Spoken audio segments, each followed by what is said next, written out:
È il capolavoro di Beppi De Marzi, cantato nel Bosco delle Penne Mozze, uno dei sacrari alpini della Marca Trevigiana, ma è soprattutto l'animo delle penne nere espresso in musica.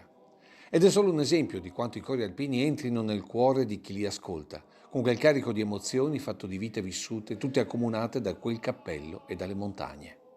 Emozioni che vivremo nel corso della Dunata Triveneta di metà giugno a Conegliano, ma che saranno il filo conduttore anche del grande concerto corale voluto dall'amministrazione comunale di Vittorio Veneto per la serata del 30 maggio. Alle volte ci si chiede se la storia abbia in sì insegnato o meno. Noi però dobbiamo continuare ad impegnarci affinché questi sacrifici non siano stati fatti invano. Memorie di guerra e armonie di pace. Questo è il titolo dell'evento, ricordando i 110 anni dall'inizio della Grande Guerra e gli 80 dalla fine del Secondo Conflitto Mondiale. Un evento che vedrà alternarsi 5 cori, da quello composto esclusivamente da bambini fino all'ensemble di giovani, con in mezzo 3 cori ANA, il Vittorio Veneto, il Mesulano e il Col di Lana.